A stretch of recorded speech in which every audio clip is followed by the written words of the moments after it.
Welcome to this presentation that shares the analysis and consideration to the global marketing plan of the introduction of Sipsmith London's Sloe Gin to China. Sloe Gin has been a product traditionally located to the UK countryside since the 18th century. This heirloom recipe of this Britain's autumn tipple had been passed through generations, determining this product as native. Sipsmith have distilled their own recipe that's combined with their award-winning London dry gin to produce a luxury product from the UK.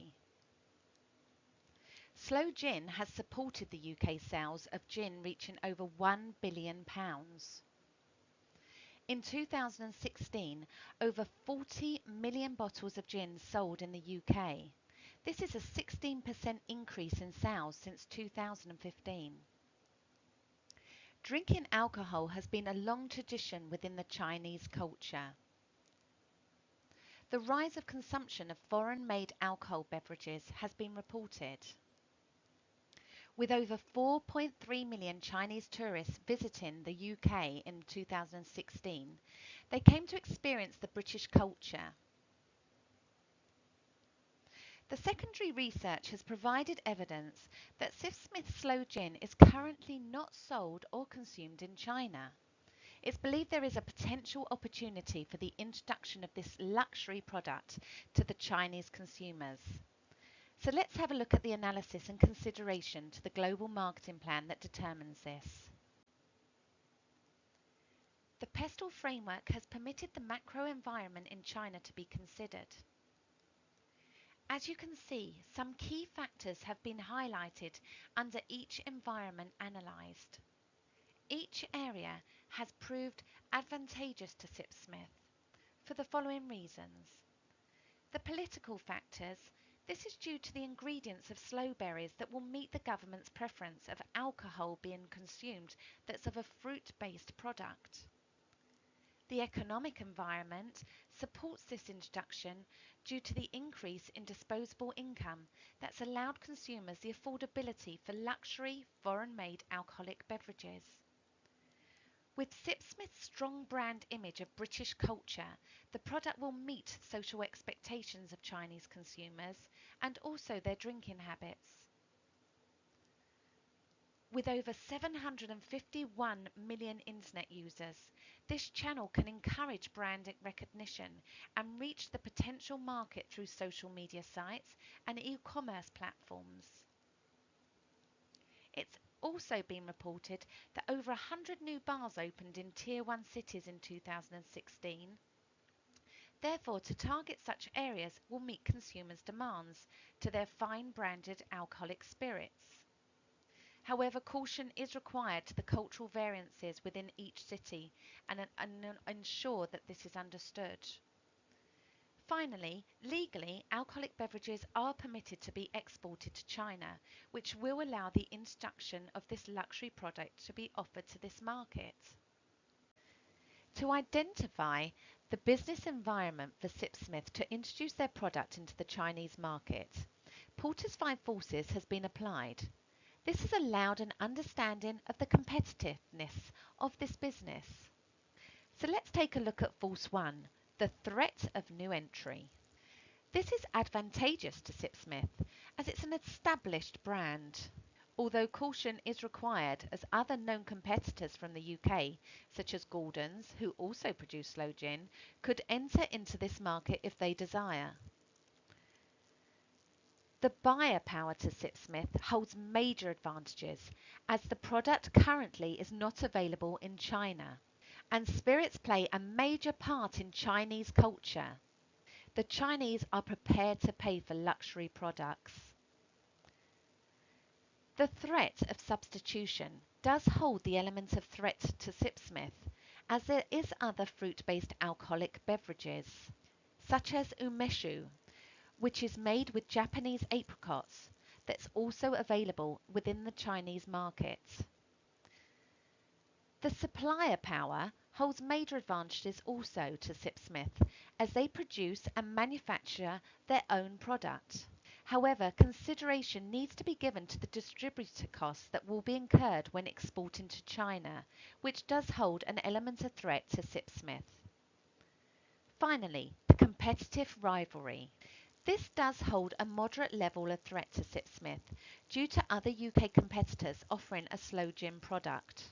However, Sipsmith do have a reputable brand recognition within the UK of a luxury product, and this will need to be reproduced in China.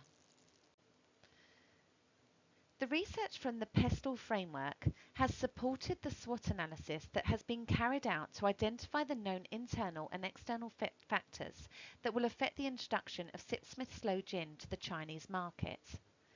So let's take a look at the strengths. Sipsmith Slow Gin is a luxury product that represents British culture. The packaging is appealing, with the picture of the swan, to the Chinese culture, and currently has a social media presence within the UK. China has a booming economy, and the government support fruit-based alcohol. The weaknesses. Currently, the packaging is in English. China traditionally are a price-sensitive market. The product is unknown in China, and also the brand. And also at the moment there's no relationship with local distributors or agents. The opportunities. Building a new relationship with local distributor, marketing and selling products in Tier 1 cities, setting up a permanent presence in China, Chinese consumers having brand loyalty, and using Chinese social media sites to give brand recognition, using recognized B2C platforms to promote this product. Finally, the threats.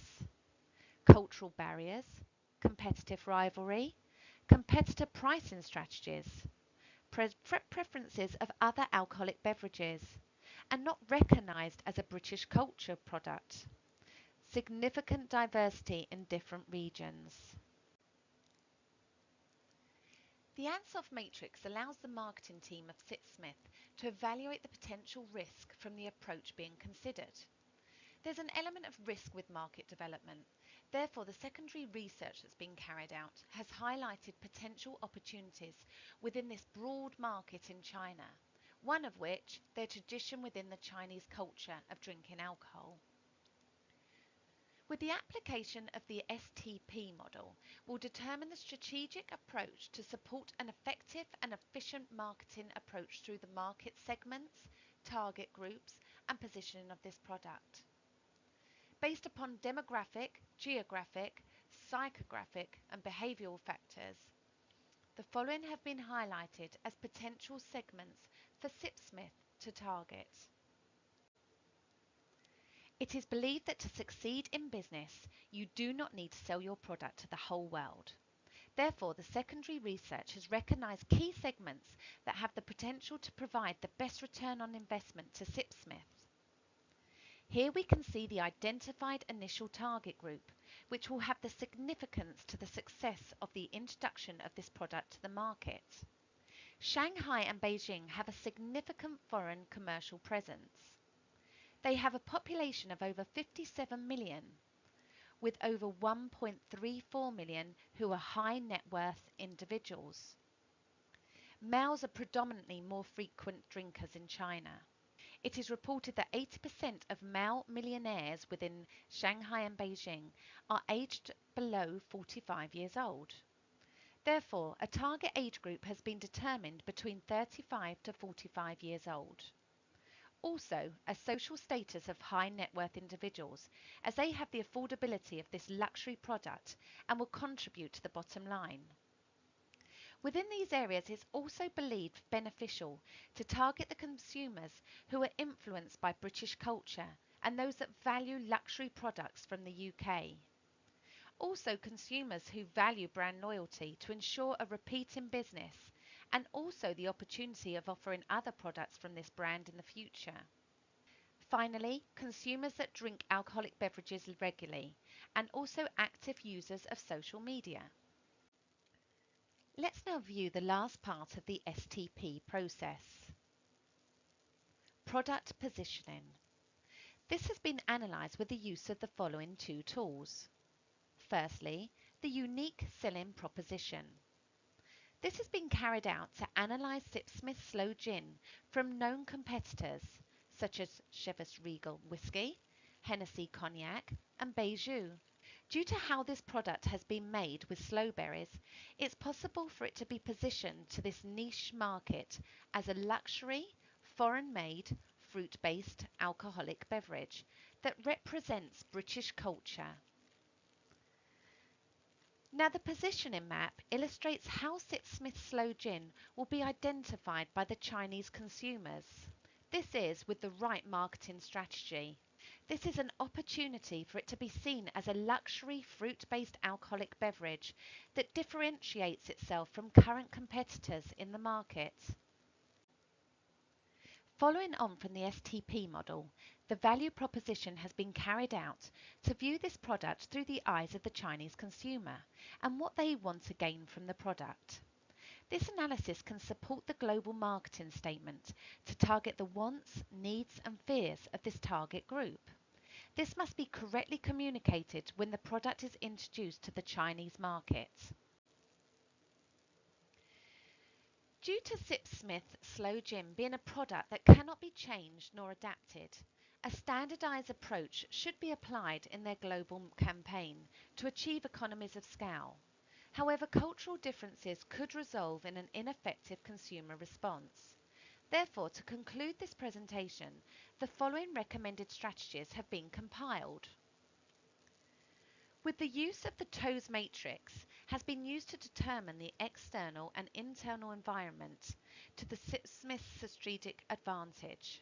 However, this has been linked with the relevance of the 4Ps marketing mix, which is intended to support the global marketing plan. So let's take a look at the product. A weakness and opportunity strategy. The product of Sipsmith Sloe Gin is currently not available within the Chinese market. Therefore, with low brand awareness, it's believed advantageous to employ to the supply chain an agent or distributor. It's believed this will speed up the market entry and access local knowledge to assist with potential logistical issues of exporting this product from the UK to China. However, there can be disadvantages as a reliance on an agent or distributor to generate sales can be experienced.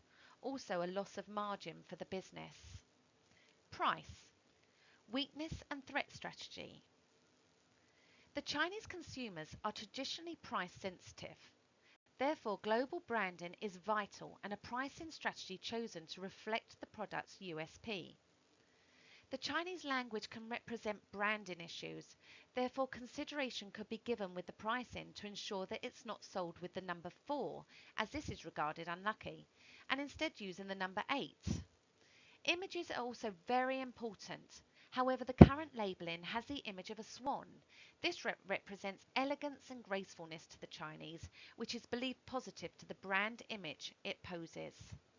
Promotion, the strengths and threat strategy.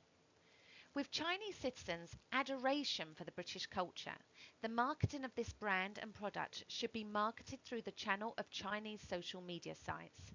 This will bring brand recognition and sharing this information through networking. Place, the strengths and opportunity strategy. This luxury product should have a geographical focus on Tier 1 cities, such as Shanghai and Beijing, and sold through recognised O2O platforms to maximise the success of the introduction of this product to this market.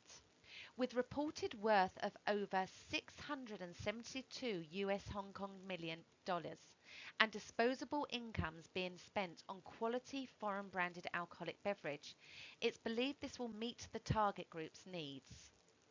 I would like to thank you for your time and listening to this presentation.